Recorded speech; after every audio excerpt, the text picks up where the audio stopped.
네, 오늘 하나님의 말씀은 로마서 8장 28절에서 39절 말씀입니다. 로마서 8장 28절에서 39절까지 말씀 교독하도록 하겠습니다.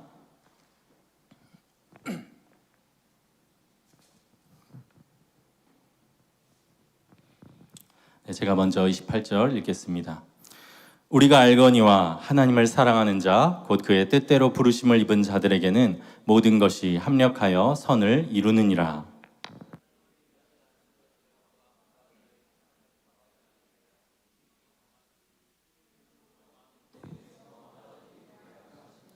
또 미리 정하신 그들을 또한 부르시고 부르신 그들을 또한 의롭다 하시고 의롭다 하신 그들을 또한 영화롭게 하셨느니라.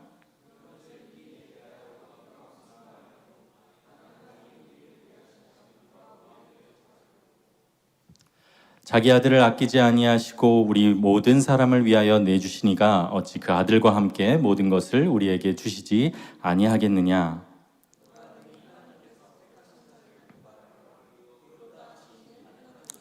누가 정죄하리요. 죽으실 뿐 아니라 다시 살아나신 이는 그리스도 예수시니 그는 하나님 우편에 계신 자요 우리를 위하여 간구하시는 자시니라.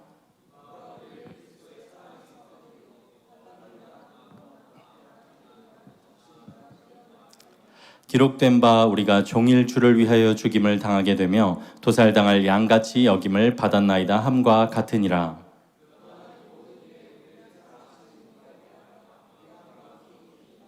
내가 확신하노니 사망이나 생명이나 천사들이나 권세자들이나 현재일이나 장래일이나 능력이나 높음이나 깊음이나 다른 어떤 피조물이라도 우리를 우리 주 예수 그리스도 예수 안에 있는 하나님의 사랑에서 끊을 수 없으리라. 아멘. 오늘 본문 28절에서 이렇게 말씀하고 있어요.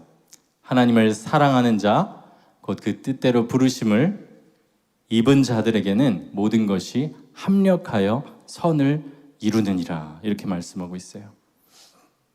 여러분은 이 말씀, 모든 것이 합력해서 선을 이룬다는 말씀을 어떻게 이해하고 계시나요? 흔히 이 말씀을 신자에게 발생하는 모든 일을 통해서 신자들은 결국에는 세상적인 형통을 이룬다. 내가 원하는 소원이 이루어진다.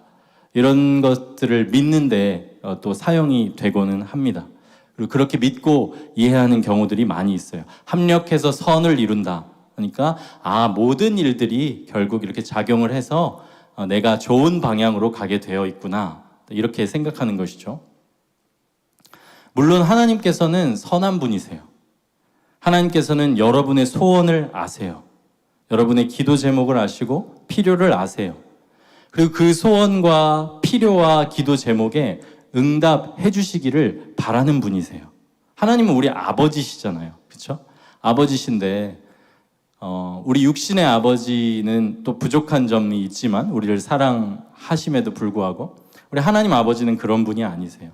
모든 걸 다 아시고 또 선하시고 전능하신 분이세요.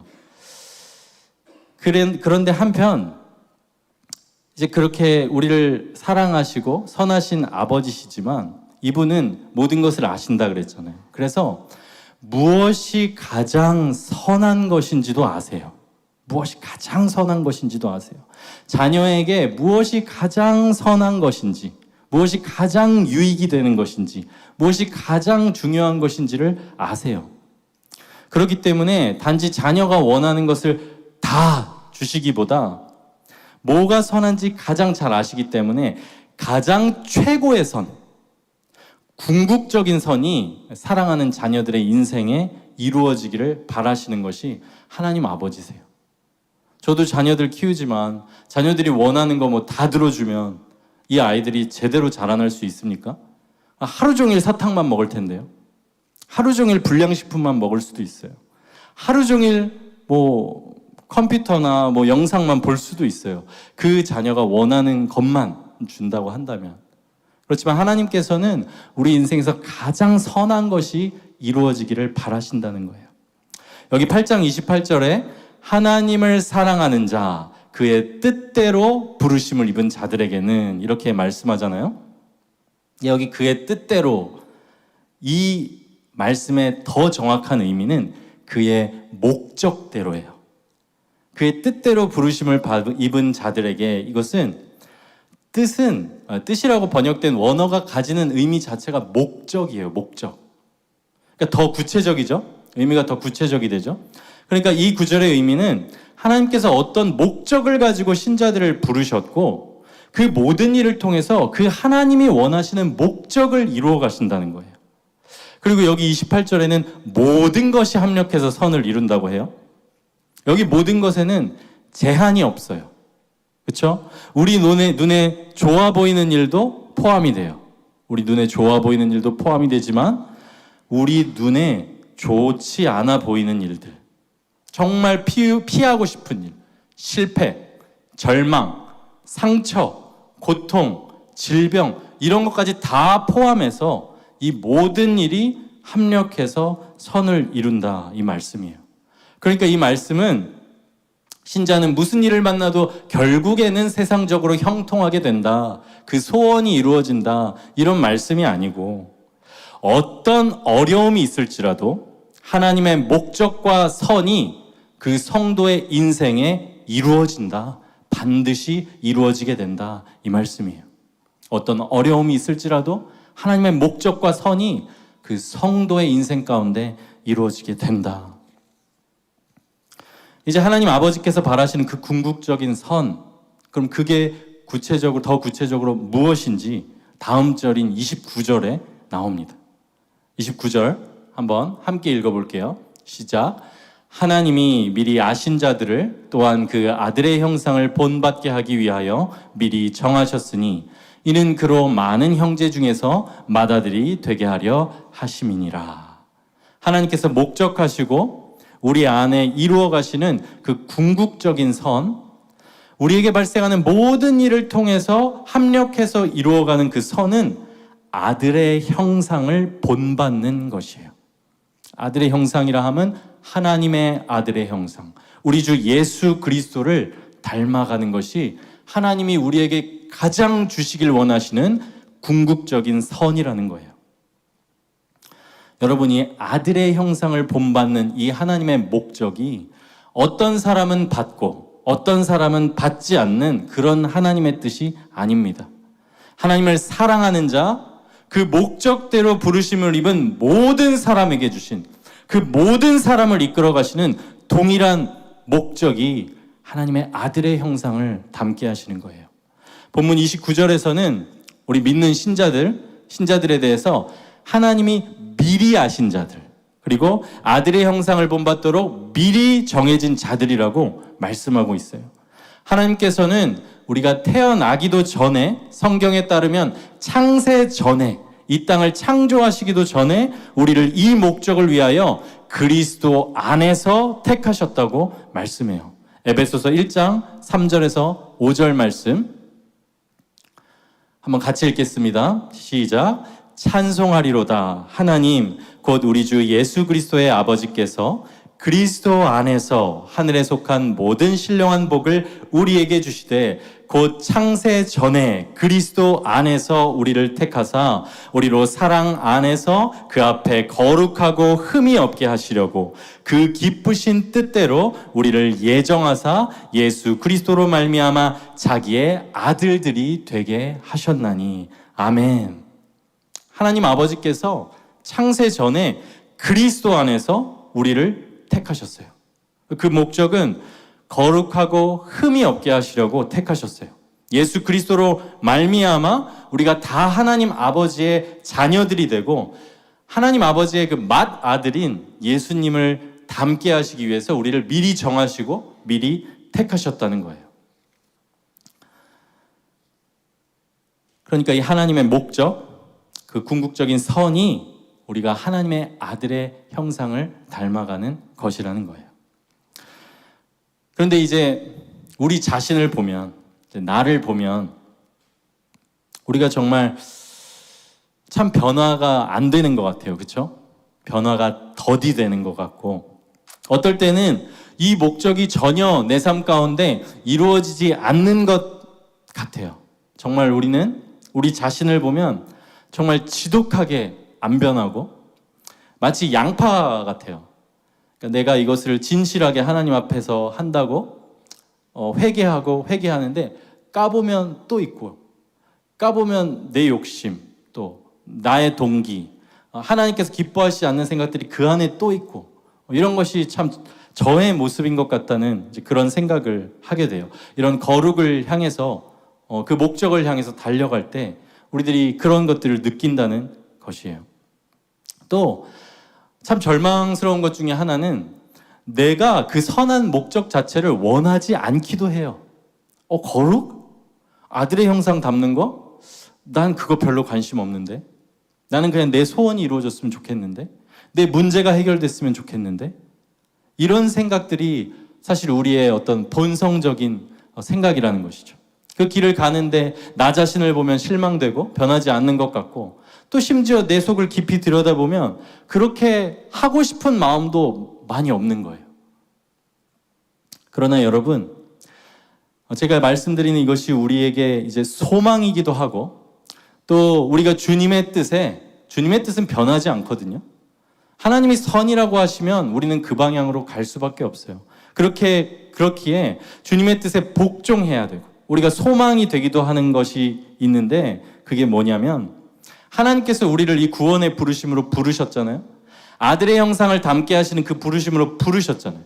결국 궁극적인 선을 이루어가는 인생이 되도록 부르셨는데, 그 부르심은 부르시는 그때에 이미 완성된 부르심이라는 것을 여러분 믿으시기 바랍니다.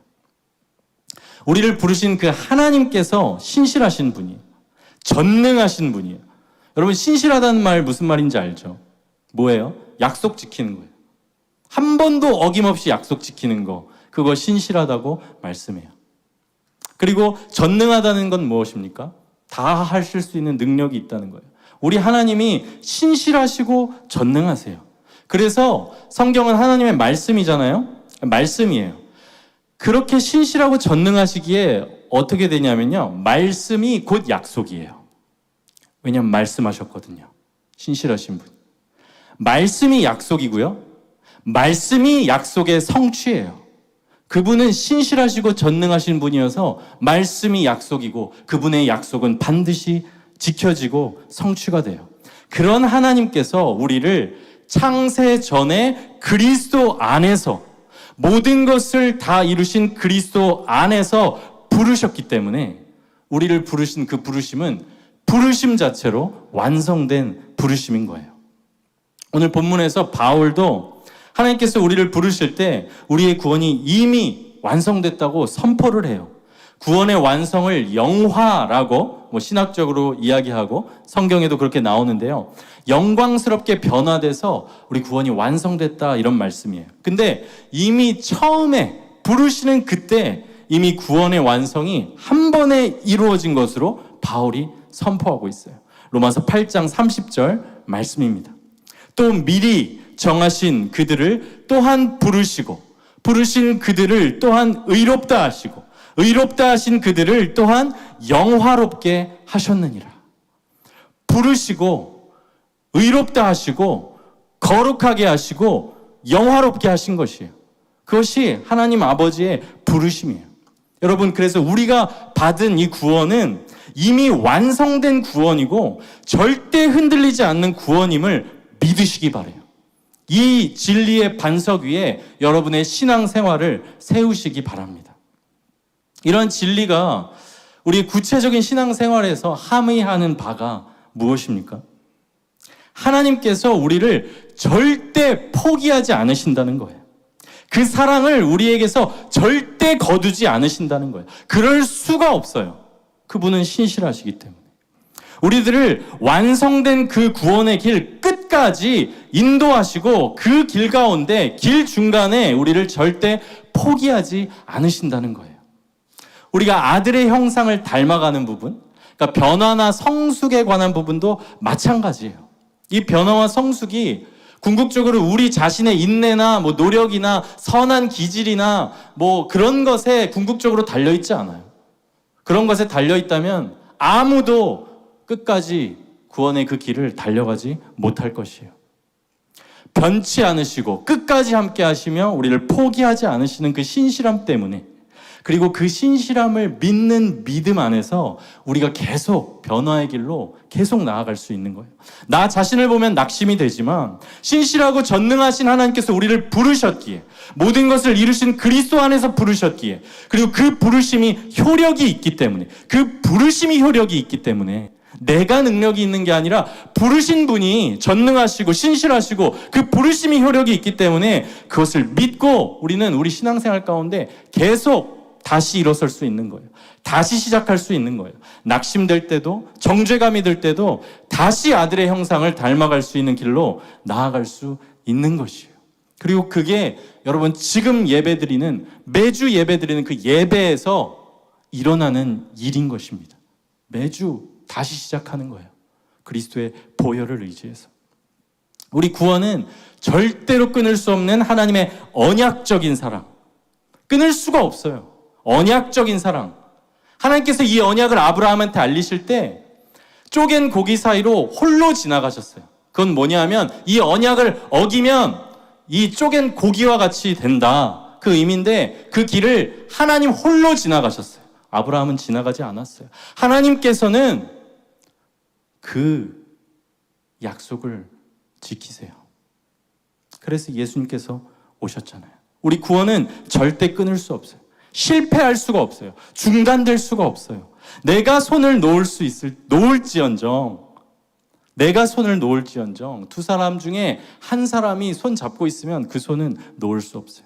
근데 그 손을 잡고 계신 분이 내가 아니라 전능하신 하나님이세요. 그러니까 그 손은 놓아질 수가 없는 것이에요. 영원히 우리를 붙들고 계시고 중도에 포기될 수가 없는 거예요. 이 확실한 구원에 대해서 바울이 이렇게 말씀해요.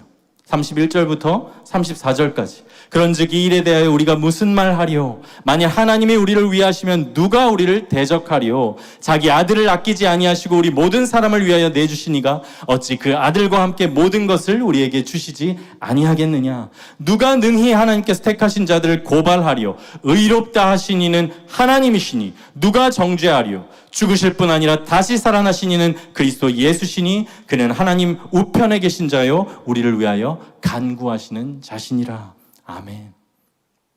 우리 사랑은 흔들리지 않아요. 바울은 이제 남은 로마서 8장을 통해서 이 사랑, 확실한 구원이 절대 끊어질 수 없다고 이제 선포를 합니다.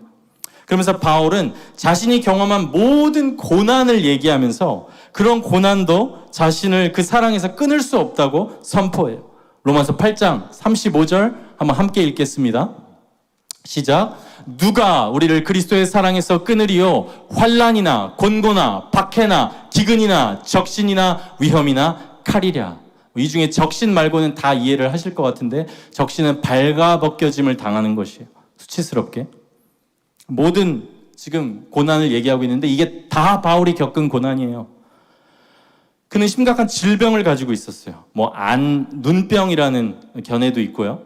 간질이라는 견해도 있고요. 어쨌든 사역을 하기에 치명적으로 흠이 되고 약점이 되는 질병을 가지고 있었어요. 그리고 몸과 마음을 고통스럽게 하는 굉장히 많은 일들을 경험했어요. 고린도후서에서 바울이 자기가 겪은 고생을 나열하는데 정말 기가 막힌 고생을 했어요. 이게 그냥 성경에 나오는 얘기니까 그냥 아이고 고생했겠다지, 여러분이 한번 이런 고생을 겪었다고 한번 생각해 보세요. 감옥에 수차례 갇혔어요. 매를 맞았어요. 여러 번 죽을 뻔했어요. 배를 타고 가다가 3번 파선을 경험했고 줄이고 목마르고 여러 번 굶고 헐벗고 추웠어요. 이 모든 일들이 바울이 다른 일을 하면서 겪은 게 아니라 복음을 전하는 과정에서, 복음을 전하기 위해서 하나님을 위한 일을 하면서 다 겪은 일이라는 거예요. 얼마나 그 고난이 심했으면 바울이 이 시편, 우리 로마서 본문에서 시편 말씀을 인용하면서 자기 처지를 말씀하고 있는데요. 오늘 함께 읽은 36절 말씀이 바로 시편 44편 22절을 인용한 것이에요. 기록된 바 우리가 종일 주를 위하여 죽임을 당하게 되며 도살당할 양같이 여김을 받았나이다 함과 같으니라. 바울은 자기가 마치 이 시편 44편의 시인과 같은 처지, 마치 도살당할 양과 같은 그런 대우를 받는, 그런 처지에 놓였다고 고백을 해요. 여러분, 여기서 바울이 인용한 시편 44편을 한번 읽어보면 여기 나오는 이 시인은 신실한, 하나님을 믿는 신실한 하나님의 백성이에요. 그런데 이 신실한 하나님의 백성이 이유를 알기 어려운, 여러분도 인생 가운데 이유를 모르겠으면, 이게 신앙적으로 해석이 안 되면 힘들잖아요. 근데 그 이유를 알기 어려운 이방의 압제와 고통을 겪고 있는 상황에서 기도하는 내용이 이 시편 44편의 내용이에요. 이 중에 일부를 제가 우리말 성경으로 읽어드릴게요. 한번 들어보시기 바라요. 여러분들의 혹시 억울한 상황이 있거나 힘든 상황이 있다면 이 시편의 마음을 담아서 한번 눈으로 같이 읽으시기 바랍니다. 주께서 우리를 이웃의 비난거리가 되게 하시고 주변 사람들의 조롱거리와 웃음거리가 되게 하셨습니다. 내가 하루 종일 혼란스럽고 내 얼굴이 수치로 뒤덮였으니 이는 나를 비난하고 헐뜯는 사람들의 빈정거림 때문이며 적들과 보복하려는 사람들 때문입니다. 이 모든 일이 우리에게 임했으나 우리가 주를 잊지 않고 주의 언약을 소홀히 하지 않았습니다. 그러나 주께서는 자칼의 처소에서 우리를 쳐 부수셨고 죽음의 그림자로 우리를 덮으셨습니다. 우리가 주를 위해 하루 종일 죽임을 당하니 마치 도살장에 끌려가는 양 같은 신세입니다. 오 여호와여, 깨어나소서. 왜 주무시고 계십니까? 일어나 우리를 영영 외면하지 마소서. 정말 기도가 절절하지 않습니까? 왜냐하면 이 사람은 하나님을 믿고 있거든요. 하나님을 신실하게, 우리로 얘기하면 신실하게 신앙생활을 하는 것이에요. 근데 이런 어려움들이 닥친 것이에요. 지금 바울과 시편 기자는 이런 질문을 할 수 있는 상황이에요. 마치 제가 앞에 말씀드린 하나님의 사랑이 영원히 변치 않는다 했는데 그들의 구체적인 상황은 주님 왜 나에게 이런 일을 지금 허락하십니까? 주님을 잘 믿어보려고 하는데 왜 감당하기 힘든 고난을 주십니까? 왜 나를 이런 상황에서 건져주시지 않으십니까? 왜 이 상황을 바꿔주시지 않으십니까? 왜 나를 구원해주지 않으십니까? 이렇게 그 고통에 눌려서 주님을 오해할 수 있고 주님의 사랑에 대한 확신을 잃어갈 수 있는 상황인 거예요. 바울의 상황도 그래요. 아까 그 고생을 다 말씀드렸잖아요. 여러분이 그런 고생을 겪고 있다고 생각해 보세요. 어떤 기도가 나오겠어요? 어떤 마음이겠어요? 내가 죄 지으려고 그렇게 된 것도 아니고 바울은 복음을 전하려고 하다가 그런 고생을 다 당했어요. 여러분, 우리가 인생 가운데 어려움을 만날 수 있어요. 신실한 신자라도 어려움을 만날 수 있어요. 시편 44편의 기자도 그런 어려움을 경험하고 있어요. 바울도 경험했어요. 우리가 욥기를 알죠? 욥도 경험했어요. 그런데 성도에게 진짜 문제는요, 상황적인 어려움 그 자체가 아니에요. 성도에게 진짜 문제는 하나님의 사랑에 대한 신뢰를 그 문제 상황 때문에 잃어버린다는 것이 진짜 문제예요. 이것이 마귀의 속삭임이고 마귀의 전략이에요.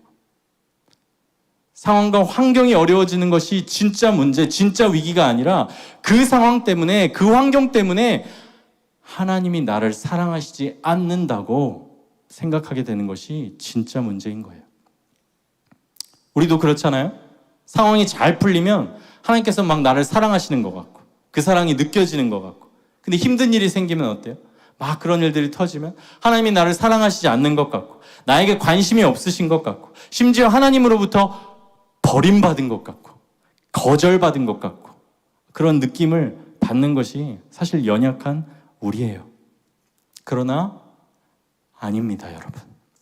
만약에 그렇게 상황과 환경으로 하나님의 사랑을 단지 일의 형통함이나 그런 것들로 하나님의 사랑을 확인할 수 있다고 하면 여러분, 사도 바울, 성경의 수많은 인물, 하나님의 사랑을 받은 사람일 수가 없는 것이에요. 만약 그런 기준으로 하나님의 사랑이 확인된다고 하면 물론 하나님께서는 우리의 보호하시고 인도하시고 선한 것을 공급하시지만 또 때때로 우리에게는 이 죄된 세상에서 살아갈 때 고통이 있는 것이에요. 그러므로 그런 기준으로 만약에 하나님의 사랑이 확인된다면, 만약에 바울은 그런 기준으로 확인된다고 하면 사랑은커녕 저주받은 사람, 버림받은 사람이라고 볼 수 있을 거예요. 그런데 바울은 믿음이 장성한 사람으로서 그 모든 고통과 고난 중에서도 이 하나님의 사랑, 그리스도의 사랑에 흔들림 없이 거하고 있는 것을 오늘 성경을 통해서 볼 수 있어요. 사실 저는 이 말씀을 읽고 바울이 겪은 고생을 보면서 굉장히 저에게 이것이 도전이 되고 또 바울의 상황을 생각할 때 어떤 의미에서는 충격적이었어요. 아니, 이런 상황에서 어떻게 하나님의 사랑을 의심하지 않을 수 있지? 의심하지 않는 것을 넘어서 확신하고 있어요, 바울은. 어떻게 그럴 수 있지?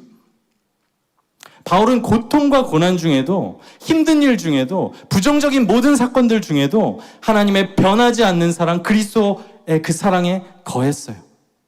그럴 수 있었던 것은 그가 그에게 발생한 일, 나의 구체적인 상황과 환경이 아니라 변하지 않는 진리의 근거에서 그리스도를 통해 드러난 그 하나님 아버지의 사랑, 그 변하지 않는 진리의 근거에서 그 사랑을 믿었고 그 사랑에 거했기 때문이에요.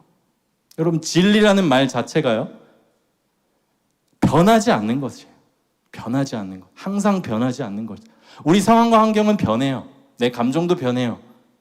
좋을 때도 있고 안 좋을 때도 있어요, 우리의 인생은. 그러나 변하지 않는 진리, 거기에 바울은 거했어요. 여러분, 상황과 환경이 여러분에게 말하게 하지 마십시오. 고통 중에도 어려움 중에도 하나님의 사랑을 믿음으로 붙드세요. 상황과 환경이 주는 메시지, 그리고 그 상황과 환경 가운데 들린 내 자아의 음성, 거기에 사로잡혀서는 안 됩니다. 우리에게 들려져야 하는 것, 우리의 마음을 채워야 하는 것은 그리스도 안에서 영원히 변치 않는, 실패하지 않는 하나님의 사랑이에요. 바울은 그 복음의 진리에 견고하게 거했어요. 그래서 그는 고난 가운데서도 이렇게 고백해요. 그러나 이 모든 일에 우리를 사랑하시는 이로 말미암아 우리가 넉넉히 이기느니라. 내가 확신하노니 사망이나 생명이나 천사들이나 권세자들이나 현재일이나 장래일이나 능력이나 높음이나 깊음이나 다른 어떤 피조물이라도 우리를 우리 주 그리스도 예수 안에 있는 하나님의 사랑에서 끊을 수 없느니라. 바울은 그냥 막 겨우겨우 이겨내는 것이 아니었어요. 바울은 고통과 환난 중에서도 우리를 사랑하시는 이로 말미암아 내가 넉넉히 이긴다, 이렇게 고백해요. 바울은 상황과 환경에 갇히지 않고 복음 안에서 승리자로 살았어요. 바울은 남들이 자기를 어떻게 보는지에 사로잡히지 않았어요.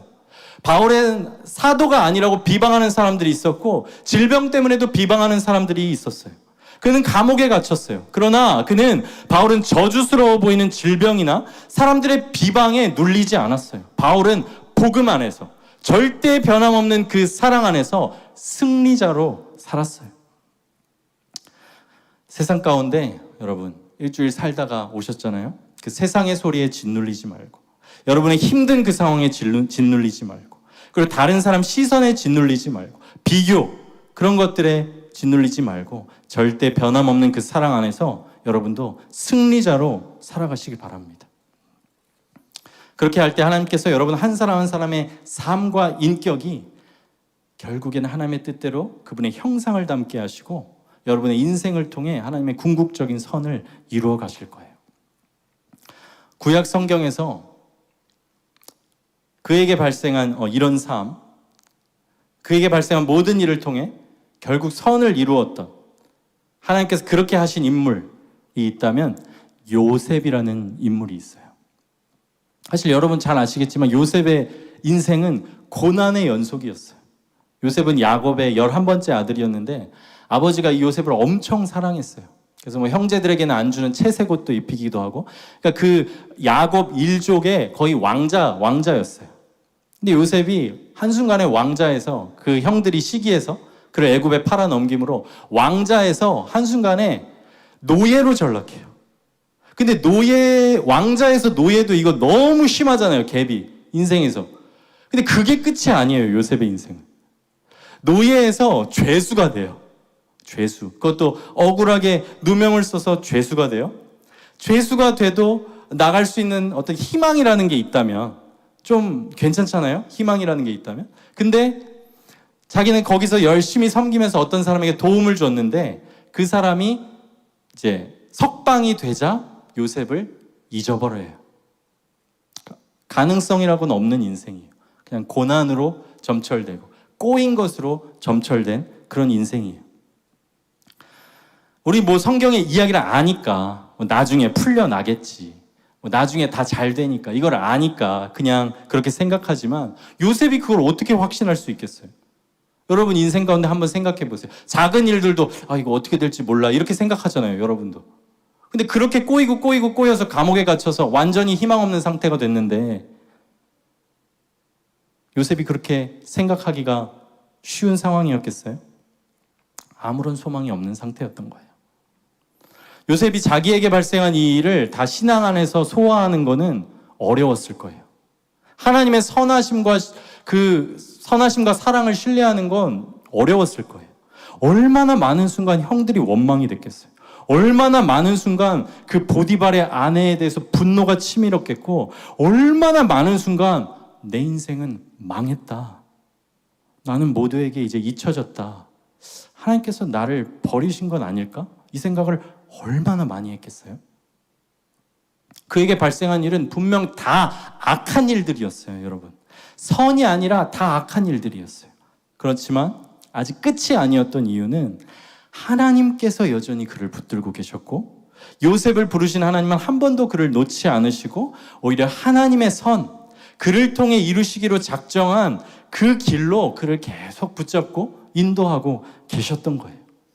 요셉은 여러분이 아는 것처럼 결국 애굽의 총리가 돼요. 사실 총리가 된 사실보다 그가 한 일이 더 중요해요. 그는 총리가 돼서 가뭄의 때를 준비해서 식량을 준비해가지고 그 양식을 통해서 많은 사람을 구원해요. 생명을 구원해요. 자기를 팔아넘긴 그 형들, 그 일가족을 구원할 뿐만 아니라 열방을 다 구원해요. 그리고 요셉이 이 모든 일이 지나간 후에, 고통스러운 시간을 다 보낸 후에 그를 해하려고 했던 형제들 앞에서 이렇게 고백해요. 여러분 이 고백을 한번 같이 읽어보겠습니다. 창세기 50장 20절 말씀인데요. 시작. 당신들은 나를 해하려 하였으나 하나님은 그것을 선으로 바꾸사 오늘과 같이 많은 백성의 생명을 구원하게 하시려 하셨나니.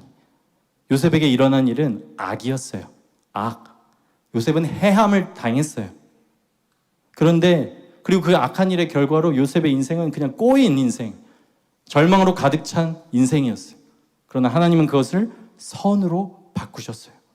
요셉의 개인적인 인생의 차원에서도 선을 이루셨을 뿐만 아니라 요셉을 통해 언약 백성인, 하나님의 약속이 이어져 내려오는 백성인 야곱 일가족을 구원하셨고 열방의 많은 생명을 구원하셨어요.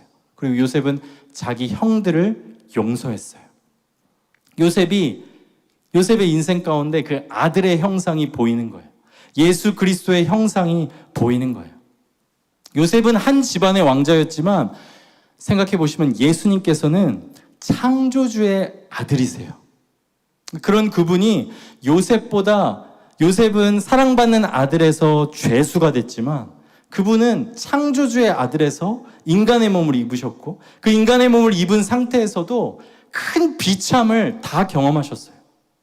그분이 우리의 모든 고난과 비참을 공감하실 수 있는 이유는 그분이 다 겪어서 그래요. 예수님이 다 겪어서 그러세요. 하나님의 아들이신 분이 조롱당하고 배신당하고 버림받고 발가벗겨지고 십자가에 못 박혀 몸이 찢어지고 숨이 막히셔서 저주스러워 보이는 모습으로 여러분 죽으셨어요. 예수님께서는 이 땅에서 유일하게 의로운 분이셨고 그 유일하게 의로운 분에게 일어난 가장 악한 일이 십자가였어요. 그러나 하나님께서는 그 악한 일을 선으로 바꾸셨어요. 예수 그리스도께서 흘리신 피, 믿는 자들의 죄를 사합니다. 그분의 죽음은 부활이 되었어요. 그분의 수치 때문에 우리는 의로운 사람이 되었고 그분이 받은 징계로 우리는 하나님과 화평을 누리게 됐어요. 그분이 받은 상처 때문에 우리는 위로와 회복을 얻게 돼요. 여러분, 혹시 힘든 일을 겪고 계십니까? 또 인생 가운데 내 힘으로는 풀 수 없을 것 같다고 생각하는 그런 일들을 경험하고 계세요? 제가 그 문제에 대해서 해결책을 드릴 수는 없습니다. 그러나 제가 성경의 진리에 근거해서 여러분에게 말씀드립니다. 바울과 함께 하신 하나님, 요셉과 함께 하신 하나님이 여러분과 동일한 사랑으로, 동일한 복음으로 함께 하시는 것을 믿으시기 바라요. 그 하나님께서는 여러분을 절대 포기하지 않으시고 여러분이 고통스럽게 여기는 그 일을 통해서조차 반드시 선을 이루시는 분이세요. 여러분을 아들의 형상으로 만드시고 그 여러분의 인생을 통해 많은 사람들이 생명을 얻게 하실 거예요. 여러분, 그리스도를 바라보세요. 마음이 고통 가운데 있을 때 가장 크고 깊은 고통의 길을 먼저 걸어가신 그리스도를 바라보세요. 여러분이 알고 겪고 있는 그 고통과 악을 직접 경험하셨을 뿐만 아니라 그것을 영원하고도 궁극적인 선으로 바꾸신 그 예수 그리스도를 바라보시기 바랍니다. 그분을 믿고 신뢰하시기 바라요. 그럴 때 여러분의 인생 가운데 발생하는 모든 일들 통해서 절대 흔들리지 않은 하나님의 사랑 가운데 아들의 형상이 여러분의 삶에 이루어질 거예요. 이제 마지막으로 시편 말씀 한 구절 함께 읽고 말씀 마치겠습니다. 여러분, 그리스도를 바라보시면서 이 말씀 오늘 마음에 새기고 또 여러분의 삶 가운데로 돌아가셨으면 좋겠어요. 함께 읽겠습니다. 시작. 내 영혼아, 내가 어찌하여 낙심하며 어찌하여 내 속에서 불안해하는가? 너는 하나님께 소망을 두라. 그가 나타나 도우심으로 말미암아 내 하나님을 여전히 찬송하리로다. 아멘.